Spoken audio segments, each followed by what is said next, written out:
बहुत बहुत धन्यवाद आप सबों का कि आप इस प्रेस मीट के लिए आए। हम लोग एक लंबे अरसे के बाद मिल रहे हैं। इस प्रेस वार्ता में हमारे साथ इस जिले के कांग्रेस के जिला अध्यक्ष आदरणीय श्री राजेंद्र सिंह जी हैं, कांग्रेस के वरिष्ठ नेता प्रदीप बिहार प्रदेश सचिव हमारे चाचा देवेंद्र सिंह जी, वरिष्ठ कांग्रेस नेता श्याम सुंदर तांती जी यहाँ बैठे हुए हैं, प्रखंड अध्यक्ष हैं लक्ष्मीपुर के। आज प्रेस वार्ता के मुख्य मुद्दा ये है कि राहुल जी यानी कहते द बॉस इज बैक।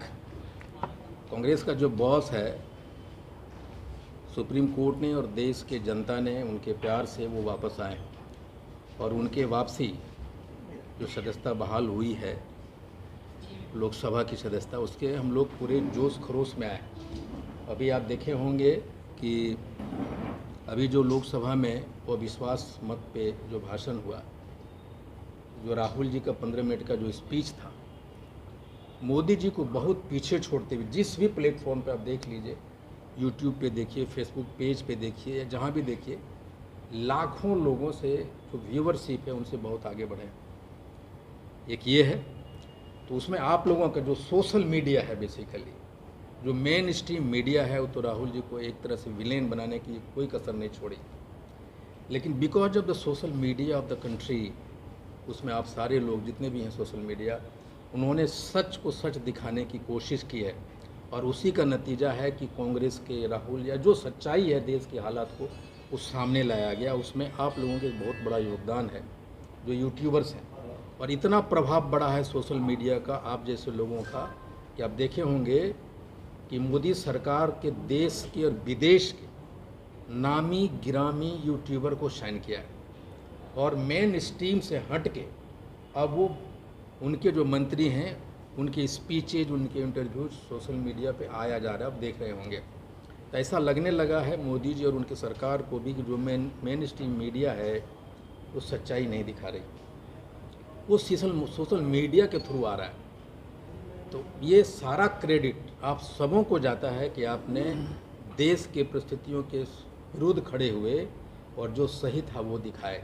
एक तो धन्यवाद देने का वो कारण था। दूसरा ये कि जमुई लोकसभा क्षेत्र में अभी कुछ चीज़ें बड़ा अजीबोगरीब देखने की मुझे मिल रहा है। वर्तमान के जो सांसद हैं, मैं तो उनको टूरिस्ट बोलता हूँ। वर्तमान सांसद बेसिकली टूरिस्ट हैं और जम्मू एक टूरिस्ट स्पॉट है उनके लिए। अभी मैं देख रहा हूँ कि वो बड़े बड़े क्लेम किए जा रहे हैं कि रेलवे स्टेशन का जो मॉडर्नाइजेशन हो रहा है वो उन्होंने किया है, पता नहीं क्या क्या हॉस्पिटल वो मंगवाए, जिला अस्पताल, वो सारी चीज़ें उनको क्रेडिट किया जा रहा है। वो सच्चाई मैं आप लोगों के सामने रखना चाहता हूँ। देखिए 2018 में एक नॉर्मल रूटीन होती है कि इस अम्ब्रेला स्कीम बोलता है, जो रेलवे बोर्ड उस अम्ब्रेला स्कीम के तहत विभिन्न रेलवे स्टेशनों का जो उसमें कमियां होती है, पैसेंजर के बढ़ने के अलावा जो टूटे फूटे रेलवे स्टेशन प्लेटफॉर्म होते हैं, भवन होते हैं, उसके निर्माण के लिए एक अम्ब्रेला स्कीम होता है। अम्ब्रेला स्कीम का मतलब ये होता है कि जो भी एमेनिटीज हैं वो सारे एमेनिटीज उसमें कवर किए जाते हैं। और उसी अम्ब्रेला स्कीम के तहत 2019 में कुछ इंजीनियर आए थे और उन्होंने जम्मू रेलवे स्टेशन का वो किया था। एक उसी में एक निकल के आया बोर्ड मीटिंग में कि भाई जो अम्ब्रेला स्कीम है वो सफिशिएंट नहीं है सारी चीज़ों को कवर करने के लिए, इसलिए उसको एक स्कीम लाया जाए जो अमृत भारत स्टेशन योजना लाई सरकार ने। और उसमें कहा कि भाई कौन कौन स्टेशन को कवर करना है, तो NSG 1, NSG 2, NSG 3, NSG 4 इस तरह के रेलवे स्टेशन है जिसको कवर करना था। और वो स्टेशन जो जिसका हिस्टोरिकल इम्पोर्टेंस है या फिल्म धार्मिक स्थान से जुड़ा हुआ है, वैसे वैसे स्टेशनों को इसमें कवर करना है। और उस कैटेगरी के बाद जैसे NSG 1 है, उसमें कलकत्ता है, हावड़ा है, दिल्ली है, उसको बोलते हैं कि नॉन सब अर्बन ग्रेड। वो जो नॉन सब अर्बन ग्रेड है वो होता है जैसे 500 करोड़ या ऊपर से जो रिवेन्यू जनरेशन होता है, एक तो वो ग्रेड है कि 20 मिलियन फुटफॉल्स होने चाहिए। फुटफॉल्स का मतलब क्या, पैसेंजर्स, कि उतने लोग का आवागमन हो, तो उसी अनुसार से कैटेगरी बांटा जाता है। आप ऐसे समझिए कि अगर कोई इंदिरा आवास किसी को मिलना है या प्रधानमंत्री आवास योजना किसी को मिलना है, उसमें अगर कैटेगरी है कि ये BPL फैमिली को मिलेगा, तो इसका मतलब ये है कि अगर वो बीपीएल नहीं है तो उसको नहीं मिलेगा। तो उसको न प्रधानमंत्री चेंज कर सकता है, ना मुख्यमंत्री के रिकमेंडेशन हो सकता है, ना सांसद, ना बीडीओ, ना DM, because there is a guideline which already set by the government.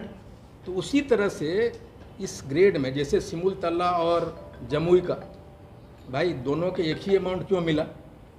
Because कि उसमें जो ग्रेडेशन है उसके अनुसार अलॉटमेंट फिक्स हुआ कि यहाँ इतना।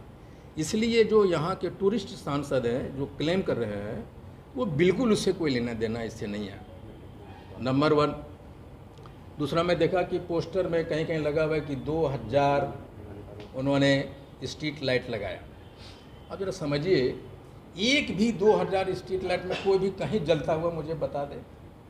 जो भी जनप्रतिनिधि स्ट्रीट लाइट्स का वो चीज़ें करते उसमें बहुत बड़ा घोटाला होता है। 2019 में जब ये बने सांसद तो इन्होंने जो सबसे पहला काम किया था कि उन्होंने स्ट्रीट लाइट लगवाया 2000। और मैं बहुत सारे एजेंसियों को जानता हूँ जो सांसदों को, राज्यसभा सांसद या एमएलसी सबके पास जाते हैं और एक सर्टेन कमीशन पे वो सारी चीज़ों को उनसे काम लेते हैं। मैं जानता हूँ एक बड़ा एक तरह से वो चीज़ें चल रही है पूरे भारत में। और मैं वहाँ पे था जब ये सारी स्कीमें की 40% तक का कमीशन है उसमें। और जब मैं ये चीज़ें कर रहा हूँ तो कुछ बात के साथ कर रहा हूँ। अब मान लीजिए कि उतनी बड़ी कमीशन है, उसके बाद स्ट्रीट लाइट जा रहा है 3 दिन 4 दिन 5 दिन से ज़्यादा किसी भी स्ट्रीट लाइट में जला नहीं है। तो ये कौन सा क्लेम है? दूसरा कहते हैं कि भाई हमने मंगाया, ये कहाँ जहाँ भी बन रहा है हॉस्पिटल, जम्मू में बन रहा है, मेरे लिए ये मेरे लिए खुशखबरी। भाई जम्मू बने कहीं बने, आई डोंट क्लेम कि यहाँ क्यों बना वहाँ क्यों बना, लेकिन एक लोकसभा में एक डिस्ट्रिक्ट हेडक्वार्टर पे बनना होता है। ये भारत सरकार की स्कीम है कि एक लोकसभा में एक अस्पताल बनेगा, डिस्ट्रिक्ट हेडक्वार्टर में बनेगा। उसमें कंडीशन है कि उसके चारों तरफ 100 किलोमीटर पे कोई बड़ी हॉस्पिटल नहीं होना चाहिए। लेकिन इतना दिन हो गया सेंक्शन हुए रेलवे आज हॉस्पिटल, आज हमारा हॉस्पिटल के बिल्डिंग का निर्माण कार्य चालू नहीं हुआ। लेकिन जब चालू नहीं हुआ है तो उसके मैक्सिफ्ट होना चाहिए। जब सेंक्शन हो गया है, पैसा हो गया है, तो आप सदर हॉस्पिटल में क्यों नहीं चलाएं? जैसे मुजफ्फरपुर में सदर हॉस्पिटल में चालू कर दिया गया। आपके पास जेल का बिल्डिंग पूरी खाली पड़ी है, जब तक वो नहीं बनता है तब तक आप मैक्सिफ्ट अरेंजमेंट कीजिए। इसमें सांसद का रोल हो, जो हमारे टूरिस्ट सांसद हैं उनको पता चले ना भाई कि भाई why is not thinking that कि अगर वहाँ नहीं है, उतने कैपेबल हैं तो वो करना चाहिए ना, उनको वहाँ जाना चाहिए। आज जिस समय ये सेंक्शन हुआ 2022 में जो गाइडलाइन है उसमें तो एनडीए में थे भी नहीं, ये एनडीए से अलग थे, इनकी कौन सा क्लेम बनता है सारी चीज़ें। तो ये सांसद जो चीज़ें नॉर्मल तरीके से, अब 508 या 528 रेलवे स्टेशन अभी फर्स्ट पेज में 1270 या कुछ है समथिंग, 508 नहीं फर्स्ट पेज में आया। अच्छा, फर्स्ट में 508 आया है। तो 508 में आप देखेंगे बहुत सारे रेलवे स्टेशन है, वहाँ भाजपा के सांसद नहीं है, तो फिर वहाँ क्यों सेंक्शन होगा? तो ये जो हमारे सांसद महोदय हैं अभी गांव-गांव जाके ये ढोल पीट रहे हैं कि भाई हमने ये किया, हमने किया है, कि उन्होंने स्ट्रीट लाइट लगवाया, reason well known to everyone. चापाकल लगवाते हैं, वो भी उनके किसी कार्यकर्ता के घर में लगते हैं चापाकल। और जब मैंने उनको कहा था उसमें भाई ऐसा क्यों, मैं क्या कीजिएगा, वही तो लड़ता, वोट तो वही दिलवाता है। खैर एनीवे, मैं व्यक्तिगत तौर पे नहीं जाना चाहता, लेकिन जो भी चीज़ें ये क्लेम करने की कोशिश कर रहे हैं इनके उसमें कोई योगदान नहीं है। हम एक भी दिन ये टूरिस्ट महोदयों के मैंने नहीं देखा कि जीतने के बाद या इलेक्शन को छोड़ के एक दिन जम्मू में नहीं गुजारे। मैं उनको अगर सांसद जी को छोड़ दें कहीं ले जाए पुरानी बाजार में तो रास्ते में भूल जाएंगे, नहीं पता है कि जम्मू कैसा है। तो राहुल 3-4 चीज़ों, एक जो सांसद जो चीज़ें क्लेम कर रहे हैं, अभी रेलवे में जो बनाया है केंद्रीय, वो कहते हैं कि मैंने बनवाया। अरे भाई आप बनवाते तो जम्मू में न बनवाते, झाझा में कैसे बनवा दिए रेलवे वाला बिल्डिंग में?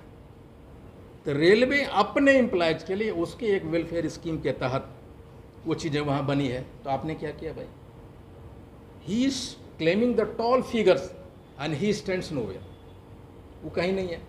तो अभी चूंकि चुनाव का माहौल आया है, अभी ये उनका था कि भाई बटिया से कहाँ कहाँ रेलवे स्टेशन जाएगा, झाझा से पीयूष गिरिडीह तक। पीयूष गोयल साहब आ गए और उन्होंने घोषणा कर दी, एक लेटर भी दिखा दिया। लेकिन क्या हुआ, अभी सुनते हैं कुछ इंजीनियर है जो प्रेस कॉन्फ्रेंस कर रहा है। इंजीनियर अपने काम करने के लिए आता है, प्रेस कॉन्फ्रेंस करता है भाई? आप प्रेस कॉन्फ्रेंस क्यों कर रहे हो? ये 50 करोड़ जो दिखा रहे हैं मुझे है, ये 50 करोड़ ने कितने हजारों करोड़ सिर्फ फिजिबिलिटी रिपोर्ट के लिए आता है सरकार। चलो भाई, ये इलेक्शन प्रैक्टिस में जो आते हैं ना कि एक सपना दिखाते हैं जमुई वाले को कि हम ये कर रहे हैं, अब हम चालू करेंगे। 5 साल में क्यों नहीं अभी तक करा लिए भाई? न कोई DPR है, न कोई जमीन का एक्विजिशन है। एक छलावा है जो दिखाने की कोशिश कर रहा है कि देखो हम किए हैं।